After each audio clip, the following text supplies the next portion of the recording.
Hey guys, and welcome back to the channel.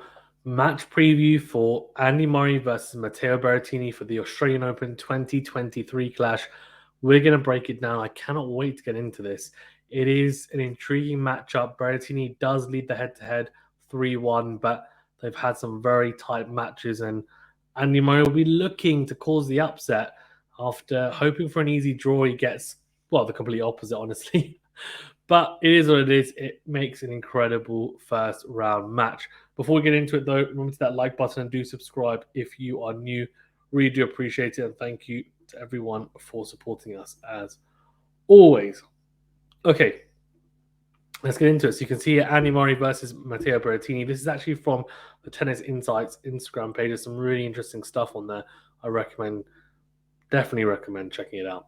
As you can see here, and they've put the playing styles for both players. So solid baseliner for Murray and counterpuncher. And I think that's probably an apt description of his playing style. And for Berrettini, big server, of course, top 5 server on tour, in my opinion, and attacking baseline. He's always looking to get on the front foot behind that first serve. And on the return, not as effective, but still always looking to be attacking. And he doesn't want to engage in those long rallies.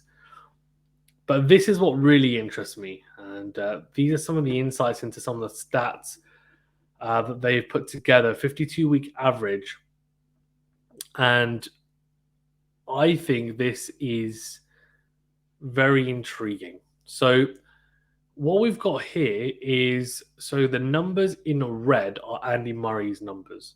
So it's so for serve quality, return quality, forehand quality, backhand quality, all out of 10.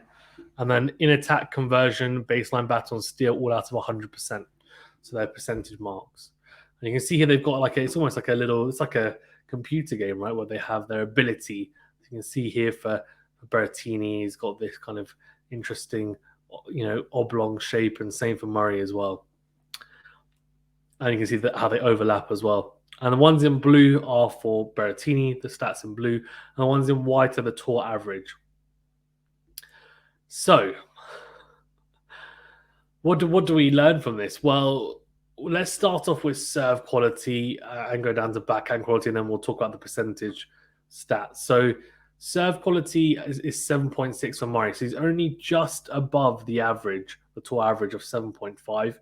But for Berrettini, he's at 8.4, so nearly a whole point more than the the tour average. So impressive and not surprising. Return quality is interesting here, though, because similar to Murray, Berrettini's return quality is 6.5, which is exactly bang on the tour average. And that is something clear to work on. For Murray, probably not as high as I would have expected, but I guess we have to also cater in that this is a 52-week average, so it's over the past year. So at 7.1 is still above the average, and by a fair margin. So what's interesting is if you then, and obviously tennis is not arbitrary like this, but it's a little bit of fun. So if you add together serve and return quality, that gives you a good serve return dynamic. Who has the better serve return dynamic? So for Murray, he's a 7.6 plus 7.1, and using my maths degree to great effect, that's 14.7. For Berrettini, he's 8.4 and 6.5, which is 14.9. So just edges the total cumulative serve and return quality stats. For forehand quality, this is actually pretty interesting because I would have thought that Berrettini's forehand would have been quite a bit better than Murray's, but actually it's not.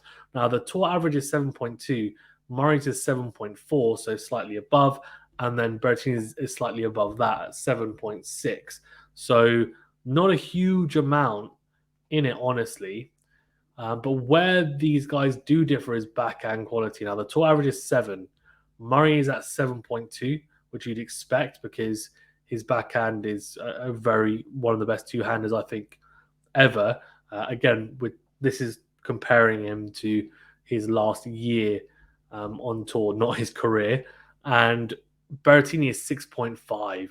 Now, that shows and proves, I guess, the glaring weakness in Berrettini's game, which even though it is improving, is that two-handed backhand. And at 6.5, clearly some work to be had on that side. Now, steal is the percentage of points the player is able to steal. And actually, they're about the tour average, but just below it. The tour average is 32%. For Murray and Berrettini, they're both at 31%. Baseline battle, interesting. 50% is a tour average. Murray's at 49% and Berrettini at 47%. Now, both these guys do like to come forward and volley at the net, especially Murray as he's gotten older. Berrettini has always been pretty natural coming forward as well. Conversion, very similar as well. 68% to average, 69% for Murray, 70% for Berrettini. That's, I think, breakpoint conversions or break conversions. And in attack is how attacking they're being with their overall play. So the tour average is 22%. Murray, probably not surprisingly, is below that at 20%. Berrettini is slightly above at 23%. So that's very intriguing because what we have is, a good idea of what these guys bring to the table. And especially if you're not super familiar with the players, that would give you a good indicator of what you're potentially going to see if you're going to be watching the match as well.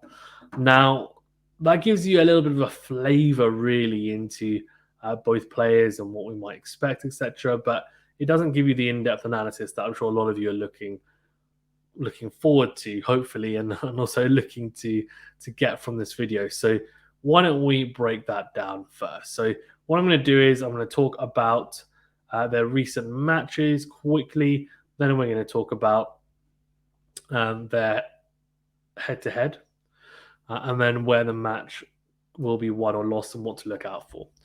So you can see here, Berrettini, last few matches, Fritz beat him, so did Tsitsipas. Some close matches, though. He did beat Hurkacz and Ruud, though. Very good wins at the United Cup, and Montero also at the United Cup as well. For Murray, he lost a quarter in Adelaide too. That's no shame really in that because quarter went on to make the final there. And then we've got him losing to Dan Evans in the Battle of Britain. I mean, not a great match to lose, but Evans is solid. And then Jack Draper, a good win over him. Murray, beating a up-and-coming talent in Jack Draper. He did lose to Gilles Simon in Paris, which would have been disappointing in the Paris Masters, and also lost in Basel. So he's not in the best of form. Let's just say that. Also lost a quarter in Gijón as well. So he's not had the best 3 or 4 months, honestly. Probably doesn't bode particularly well for this match, but physically, I think he's in pretty good shape. So that will play some sort of part. Now, in terms of the head-to-head, it's 3-1 in favor of Berrettini. He won in 4 sets at the US Open in, last year, not too long ago. Berrettini also beat Murray in Stuttgart as well in the same year in June in 3 tight sets. In London, Berrettini beat Murray as well in Queens. Now, that was, again, a pretty close match, but Murray just not being able to do enough. And then 2019, Murray beat him in straight sets. So that's a while ago now. That's 3 years ago, I guess. Look, there's a lot riding on it, of course, and you would expect Berrettini to be the favorite. He is the favorite. What does it mean in terms of the matchup? So I think the biggest issue that Murray's had is not necessarily having as much success on Berrettini's serve as he'd like. And I think he needs to read it, anticipate it a bit better, I think.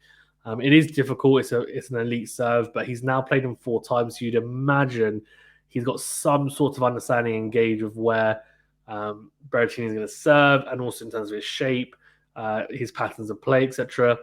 So that's a massive, massive plus.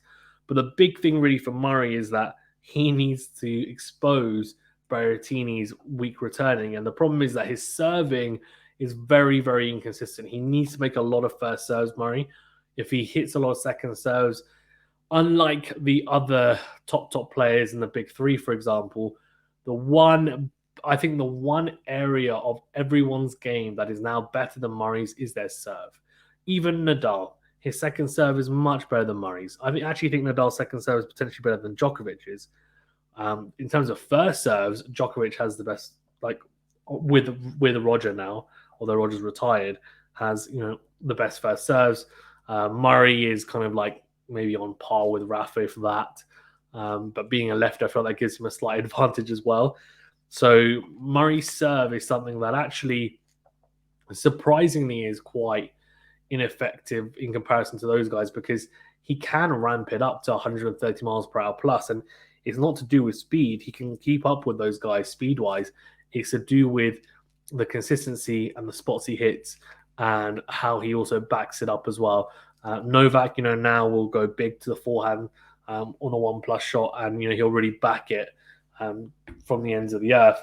Whereas with Murray, you feel like he doesn't quite take the necessary risks that he should, or the calculated risks that he should, behind his first serve as well. And similarly on the second serve, he's on the back foot straight away, and that's where Berrettini, even someone as weak a returner as Berrettini, will be able to cash in because, especially if it's into his forehand, he'll definitely cash in. And I know that stat said that he has a 6.5 backhand out of 10 compared to the 7 average on the tour, but given what I've seen from him recently, so of course that's over a year. I'm talking about just this year and maybe in December, so we're talking about a month. His backhand, his two-handed backhand anyway, has looked very, very good in comparison to what it looked like before. So I'm not saying it looks very, very good generally, but in comparison to what it looked like before, it's looking very, very, very good. And that's a big plus because he's going to need to try and stick with Murray as much as possible in the backhand to backhand exchanges. Murray will try and access the backhand as much as possible. Berrettini will try and run around it as much as possible and hit the into-in forehand or the into-out forehand, or slice to at least get himself comfortable. As we know, he's got a good backhand slice, Berrettini. For Murray, he's going to have to...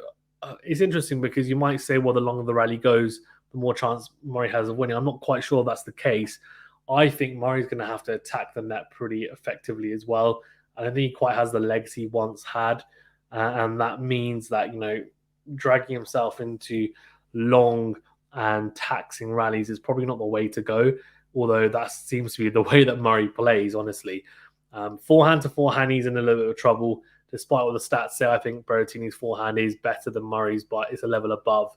And Murray has improved that shot, and he can hit relatively big off it, but Berrettini is on another level in terms of power, spin, angles, pace.